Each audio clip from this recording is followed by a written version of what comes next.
She's like a sickness in my brain, a vision standing by the window pane. She ripples through the blinds and leaves me in a daze. It's in the way her body moves me, the way she grabs me and intoxicates, until the signals in my mind forget to operate. Fragile skull, I take my pleasure from my alcohol. She'll never give you any time at all. She just comes and goes, you know, and she's got me living in a chemical love, and Police say James Hutchinson's mother killed him as she tried to abandon her children in a park. Police say the little boy's mother, Brittany Gosney, killed him Friday. Detectives say she admitted to trying to abandon him and his brother and sister in Rush Run Park. Arrest records say James tried to get back inside the car with his mother, and she sped off, dragging him. The mother is not showing much remorse at this time. I just couldn't believe it.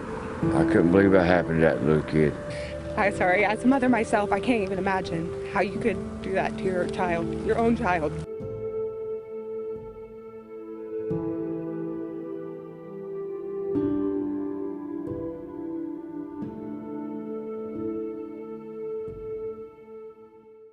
Hello everybody, welcome back to my channel, and thank you for joining me for another Coffee and Crime Time. This case that we're talking about today is tough for me. And I'm sure it's going to be tough for all of you. And if the sad story of what happened to this innocent little boy doesn't elicit feelings of sadness and or rage in you, I don't know how to do that. I don't know what would. So just as a heads up, I know some of you like to watch with your kids sometimes. I'm gonna try not to, but I might swear in this video a little bit. So, but before we dive right in though, before I start to get heated, let's have a word from the sponsor of today's video, Magellan TV. Magellan TV is a new kind of documentary streaming service that brings you films and series which will enlighten you, entertain you, and educate you. With over 3,000 documentaries currently available and more being added every single week, you can find something that everyone will be interested in on Magellan TV. Whether you are into documentaries about science, nature, true crime, history, or really anything else, there's a whole library to browse through and explore. Magellan TV is also easy to watch at home or on the go. Last weekend, we took a trip to the Adirondacks for snowmobiling, and it's a little over a 3-hour drive, and I hooked my phone up to Bluetooth while the kids were napping in the back seat, and then I played the documentary Revealed, Jack the Ripper, Tabloid Killer. And then after that, when the kids woke up, I put on the playlist, which is called Breaking Barriers, Women in History, and we watched The Real Joan of Arc. So that was very fun for everybody. It was better than kind of just like listening to whatever was on the radio or anything else. And if you're at home, you can watch Magellan TV on Apple TV, Roku, Amazon Fire TV, and more. It's also available on both iOS and Android. Magellan TV has been offering viewers of this channel a complimentary 1-month trial of their service, and I know a lot of you have already taken advantage of that, but now my viewers can take advantage of an exclusive new offer. 30% off an annual membership, which will give you an entire year for less than $3.50 a month. Simply click on the link in the description box to claim your discounted annual membership today. And if it's somebody's birthday or someone's birthday's coming up, a year's worth of Magellan TV would make an awesome gift, and I know that because I've gifted it before. This offer is also available for returning users as well as new ones. So if you already got your trial month and you didn't renew, you can now take advantage of this offer, and I think that's pretty great because a lot of the time,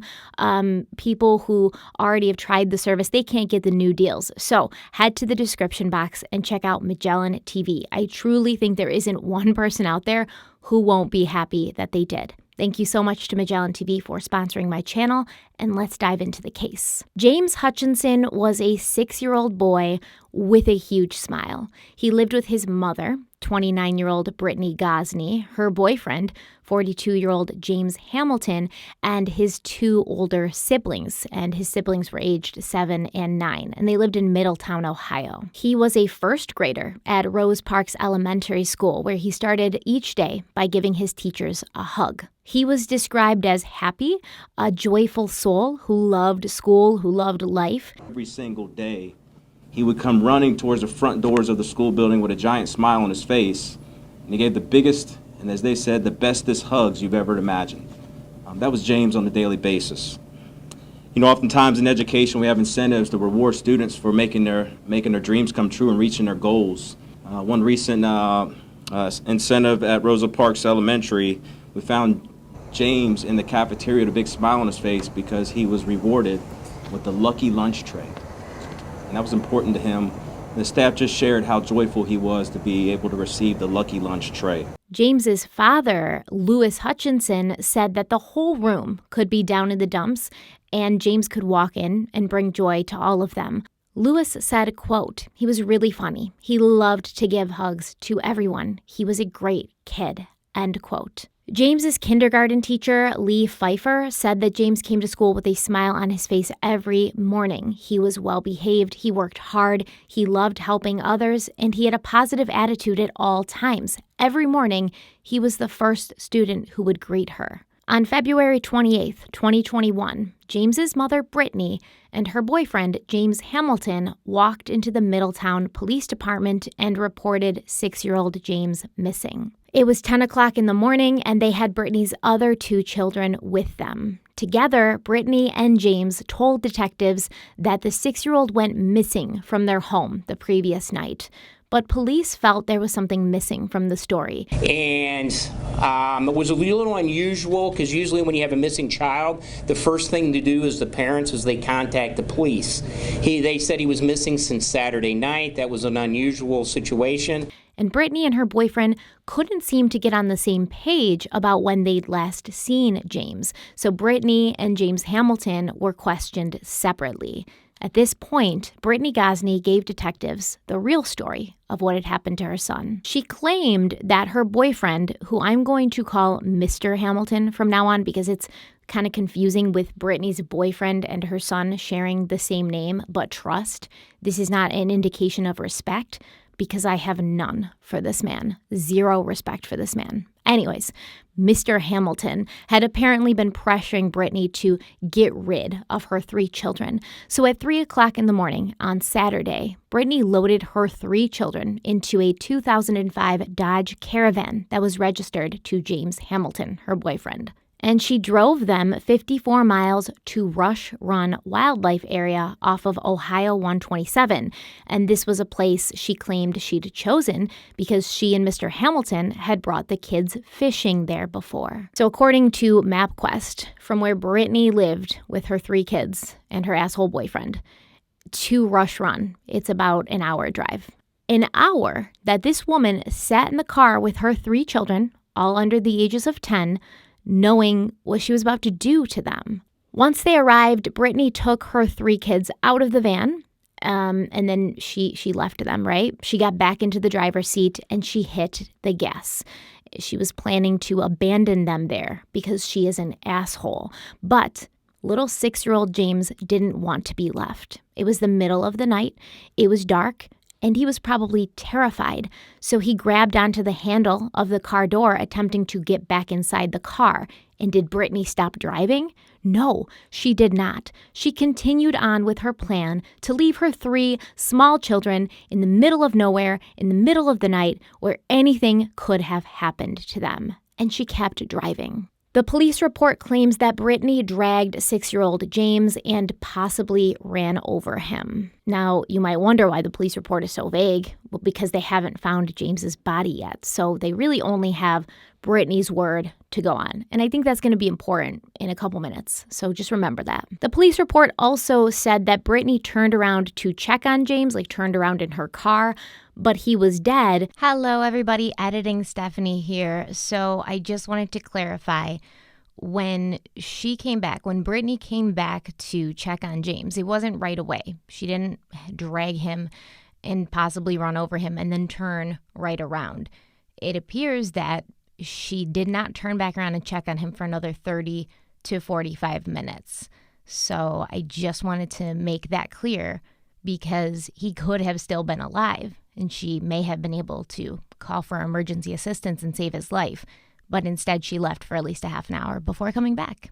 So she put his body and the other 2 children back into the van and drove home, at which point her boyfriend, Mr. Hamilton, helped her get the body of her dead son into the house, where they then placed him in a spare room beneath a window. So they had a spare bedroom in their house, and they put his body in there. At about 3 a.m. the next night, Brittany and Mr. Hamilton drove James's body down Interstate 275 to Lawrenceburg, Indiana, and then they threw him into the Ohio River. And then, that same day, they went to the police with some bullshit story that James was missing. But the detectives didn't buy it. They didn't buy it, right? Not from the start. The only thing that these 2 individuals said that the police believed was their story on how they had disposed of the child's body. Because once they questioned Brittany and then they came to Mr. Hamilton with her story, I don't know exactly what he said. I'm sure he denied that it was his fault she decided to do this. I'm sure he was like, I never told her to get rid of her kids. But what he did agree with Brittany on was how the 2 of them had driven James's body to Lawrenceburg and then thrown him in the Ohio River. According to Middletown Police Chief David Burke, he said, quote, "In the beginning, they had different statements about when they last saw the child, but when it comes down to the details of this part, meaning the disposal of the body, it's identical." End quote. Multiple search warrants were served on the couple's home, their electronics, which they allegedly have a lot of, and their vehicle. But these warrants have been sealed, so we don't know their contents, what was found, what they were looking for, etc. Brittany, being the helpful little psychopath that she is, agreed to bring detectives to the place where she and Mr. Hamilton had thrown James's body into the river. But unfortunately, the Ohio River was very high at this point, which made search attempts difficult and continues to make search attempts difficult. The search for James just started, but is now paused because of the rising levels in the Ohio River. It is frustrating because, you think that if not as much time goes by, you'll find the person, you have a better indication of where the person may be, but with this water and the time going past, you don't know. The river is expected to reach 54 feet by Thursday. If you had a boat out in this type of weather with the water, it could be hard to control the boat. Also, sometimes the water may look calm on top, but underneath it's anything but.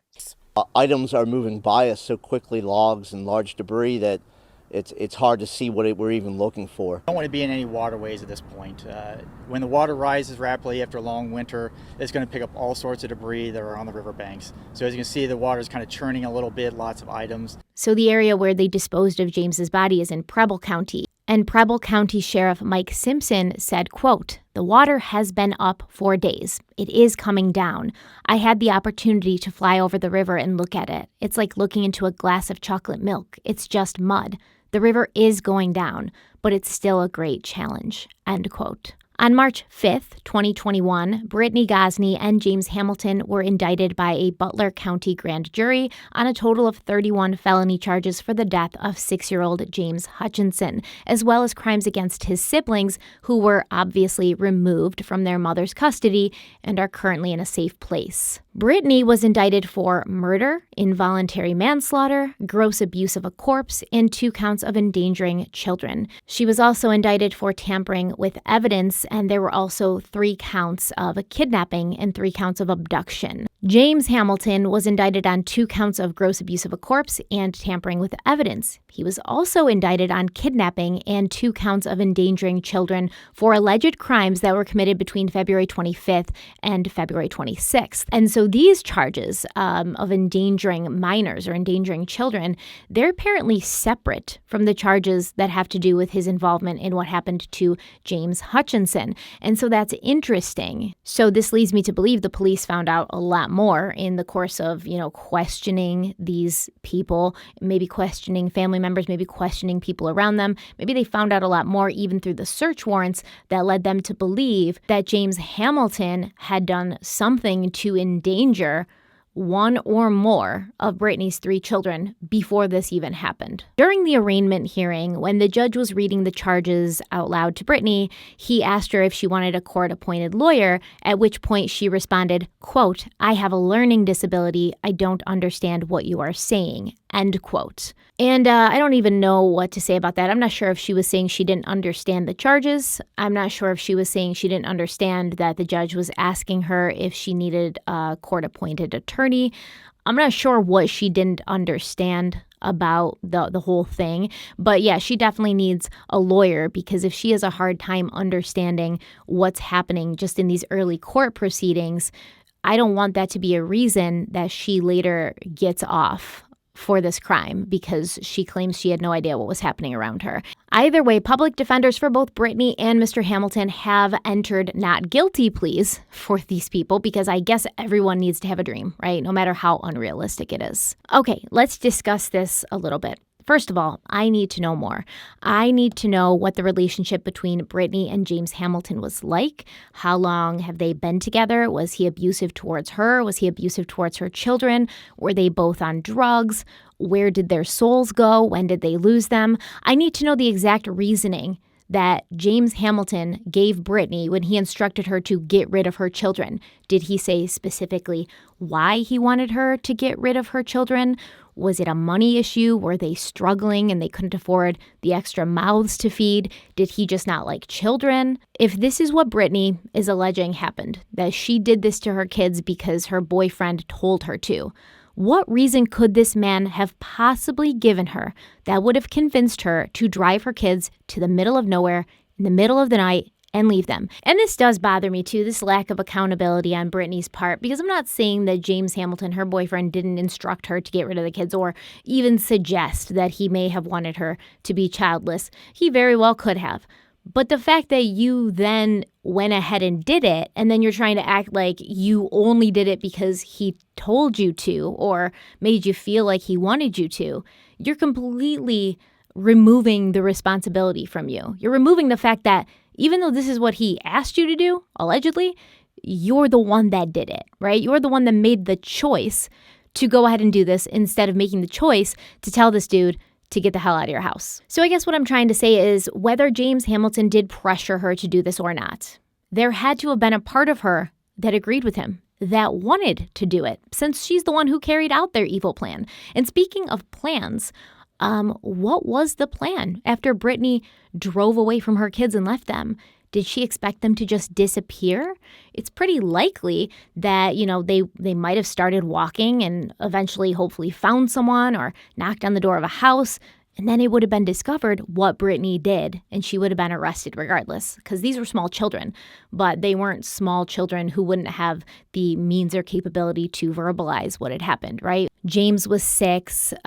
He had an older sibling that was 7 and another one who was 9. So these are kids who are old enough to tell somebody, hey, our mom drove us out here and left us. So with that in mind, the question I have is, did she not think that through? Or was she not expecting them to survive? Which makes me question whether her real motive was to drive them out there and leave them, or whether she was considering doing more, taking it a step further and ending their lives. This is, of course, speculation, but it doesn't make sense that Brittany would feel that dropping her kids off somewhere would get them out of her life for good. And it doesn't make sense that she would leave them there knowing there was a chance they could find help, and then she would be in trouble for abandoning her children. She might even go to jail for that. She should go to jail for that. Now, there has been some back and forth on whether or not CPS had been involved with this family before the death of James. During a press conference, Sheriff David Burke had made a comment that Children's Services had been involved with the family before. He said, quote, "They have been bumped around from hotels in different areas. They've been in and out of the Middletown School District, so Children's Services have been in touch with them in the past," end quote. Now, keep in mind, Burke never clarified which county or which agency or which child services was involved. But the Butler County Assistant Prosecuting Attorney felt that it was necessary to make a statement that Butler County Children's Services had never been in contact with the family before James's death. So Butler County is where they would live, and so that would be the county they lived in. And I get it, right? I get the need to clarify. We see this all the time with CPS being heavily involved with a child, but the child doesn't get removed from the home and ends up dead. I believe that was the case with the Thomas Valva case that we talked about a year ago, which is an awful case of child abuse that ended in a child's death. And I'll link it in the description box and I'll put a card up if you haven't seen that one yet. I just don't see how so soon after this happened, with James's body not even having been recovered yet, we already sort of have this blame shifting game happening. Like, don't look over here. We had nothing to do with it. Like, this kid's dead, but if someone dropped the ball, it wasn't us. That kind of bothers me a little bit, because that shouldn't be the main focus. Like, we shouldn't have this county's Child Protective Services unit being like, oh, no, don't make it seem like, we had involvement with these people before and we did nothing. And like I said, I get that they don't want to be accused of that. I get that they don't want the public to think that, but I just don't think it's the most important thing at this point. And that brings me to another question that I just can't get past. James had a father who claims he would have gladly taken him if his mother didn't want him. Lewis claims he had been fighting to get custody of his son, but Brittany was fighting back to keep James. Lewis also said, quote, all she had to do was give him to me. She could have dropped him off at my sister's house. I don't understand what would drive someone to be a monster like that, end quote. Good question, Lewis. I don't understand it either. So why, if there were options for her son, besides being left alone an hour away from home in the dark, why did Brittany not explore those options? Well, I think I might have somewhat of an answer to that. It appears, at least allegedly, that Brittany did make an effort to find other arrangements for her children. In an interview with the Law and Crime Network, Brittany's sister Heather claims that she spoke to Brittany on January 26th. And at that time, Brittany was asking Heather to take her kids, claiming that her boyfriend was trying to make her get rid of them. But Brittany didn't want to sign custody over to Heather. However, this is just the claim of Heather. And Heather also claimed that she didn't think Brittany did this. She thought it was James Hamilton. So Heather could just be saying this in order to make her sister a more sympathetic figure and to sort of corroborate her sister's story. Now, it appears that this James Hamilton figure has a past criminal record, but I couldn't find out what it was. I couldn't figure out exactly what it was. There's just a few mentions of him having a past criminal history. I will keep digging, though, and most likely when these two people go to trial, that will become more clear, as I hope many other things become more clear. And I have a feeling that they're going to be battling against each other. Brittany's going to accuse James of, pressuring her to do this. James is going to claim he never did any such thing. And, we might even see him not face any repercussions for this because it's her word against his, unless the police find something in that house, in that vehicle, or in their electronics that state otherwise. But without actual physical evidence, physical proof, Brittany's claim would be just that. It would be a claim. It would be circumstantial. It wouldn't have much weight. What is going to help considerably, however, is finding James's body. At that point, investigators will be able to better determine how he died. They're saying he was dragged and possibly run over, and I just want to understand how that happens. How far could he have been dragged if he was the one holding onto the door handle? He was 6, right? So he wouldn't have had the strength to hold on to a moving vehicle by the handle for that long. There's not even a lot of grip on those handles. They're pretty smooth. So if James was run over, it raises the question of how? If he was holding on to the door handle, did he lose his grip and fall to the ground, finding himself under the car and then under the back wheels of that van? I suppose that's possible, but how long did Brittany drive while he was holding onto the car, knowing that his little fingers wouldn't be able to grasp that car handle for very long? To me, it doesn't really matter what Brittany's motive, reasoning, or justification is. What she did was depraved. What she did was cruel. And now one person who has a heart could do that to a child. much less their own. This is currently not a death penalty case because they have no way of proving it was aggravated murder. Now, in Ohio, a person commits aggravated murder when they cause another person's death with premeditation, and when they cause the death of another person and they were committing, attempting to commit, or fleeing after committing any of the following offenses: kidnapping, rape, robbery, arson, trespass, etc. But they've also committed aggravated murder if they kill someone under the age of 13. So I guess I'm wondering, how is what happened here not considered aggravated murder? And I'm not saying I want to see this woman on death row, but I'd like to call what she did as it is. Butler County Prosecutor Michael Moser stated that Brittany's actions do not constitute aggravated murder based on the evidence of the case. Without James's body, I guess we don't really know how he died. All we have to go on is Brittany's word, and I'm not feeling too strong about Brittany's word right now. I mean, I do feel strongly. I strongly feel that she's a horrible person who should never see the light of day again, and I'm not inclined to believe really anything she says. But if I have some legal minds here in the community, drop me a comment. Let me know why this isn't aggravated murder. Is it because Brittany's claiming she did not go there to kill her son, that it was just an accident? Is it still considered an accident if you drive away while your 6-year-old's hanging onto your car for dear life? To me, no, definitely not an accident, but I'm certainly not a lawyer either. Now, Rush Run Wildlife Area, the place Brittany Gosney left her children at, it's a 1,165-acre state wildlife park. It's very remote. There aren't really a lot of houses around, so I went on Google Earth, and I'm going to pull it up here for you. Really, all you see is trees, right? Trees, some water, very remote, large, expansive. In the dark, scared and alone, would these kids have found a safe place? Would they have found a kind person to help them? Or would they have wandered off into the wilderness, gotten lost, and died from exposure to the elements? This happened at the end of February. It was freezing. I mean, Ohio, it's not a place that doesn't get cold or doesn't get snow. It does. I doubt their mother dressed them for the winter weather, considering she told the police that her son was last seen wearing, I think, sweatpants and a Batman shirt. It could be argued that she left them all there to die, because as I said earlier, I'm sure she wouldn't have wanted them to find their way to someone's house and report what their mother had done to them. So I think she picked this Rush Run Wildlife Area more for the fact of how large and remote and isolated it was, how dangerous it could be for small children, rather than the fact that she picked it because they had fished there before.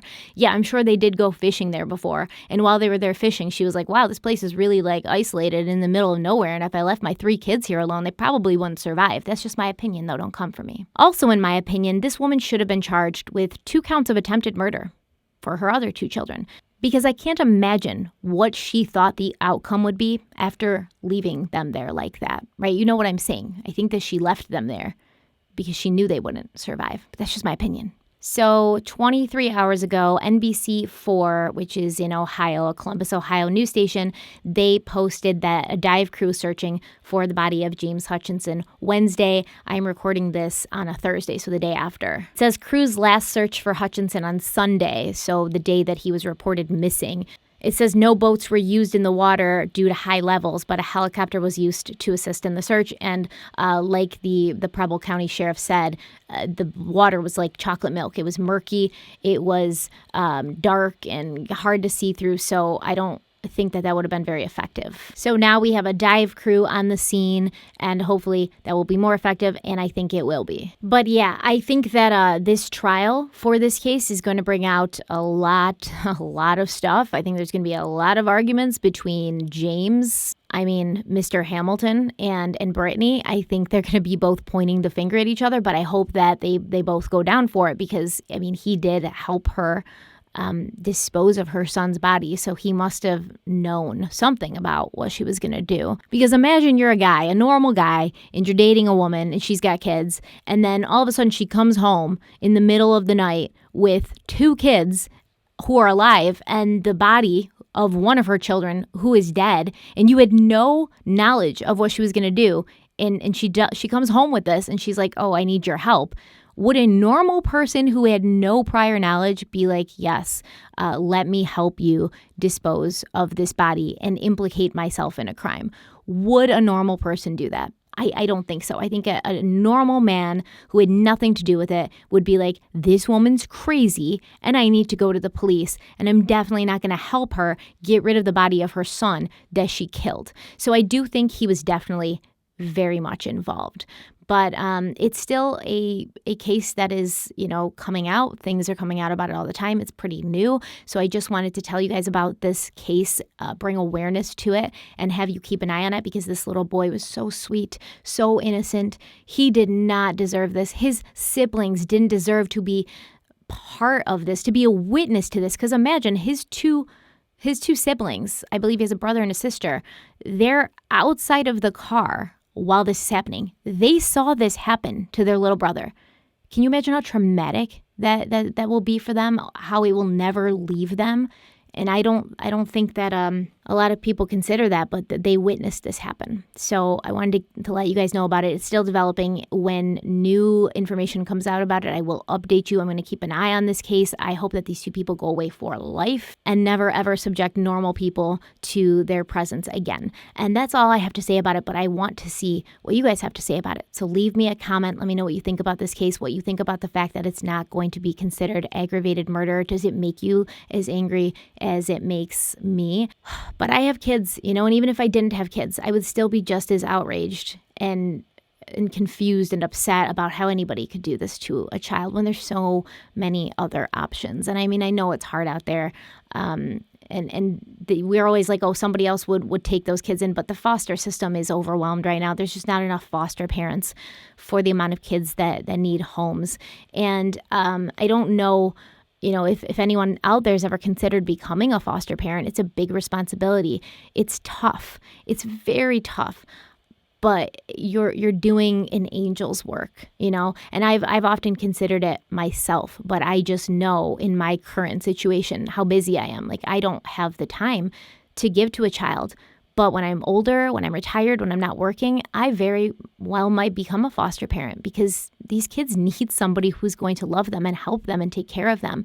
And there's just not enough people out there who can do it right now. And it's not because they don't want to. It's just because we all have lives to live, and we don't want to bring a child into a house where there's not enough attention or time for them. And especially foster children are going to need a lot of nurturing and a lot of care to bring them out of their shells, to make them feel safe again. It's just it's very bad. But there were other solutions. It seems like she did have family. And James's father, Lewis, wanted him. Now, I don't know if James and his other two siblings share the same father. I have a sneaking suspicion they don't, because Lewis wasn't like, oh, I would have taken the kids. He just said I would have taken James.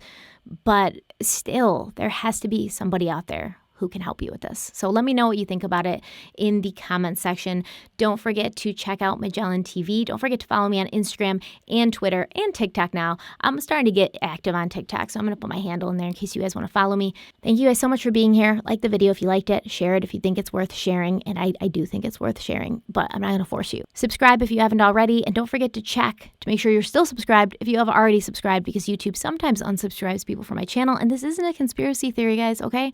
I see the comments where y'all like, that doesn't happen. I also see the comments where people say it happens all the time, so it happens. I will see you guys very, very soon. Stay kind, stay beautiful, and stay safe. Bye.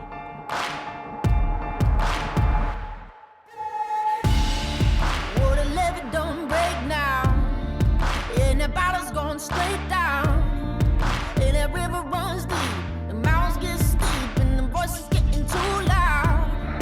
Oh, this feelings I've buried, it's looking like a cemetery.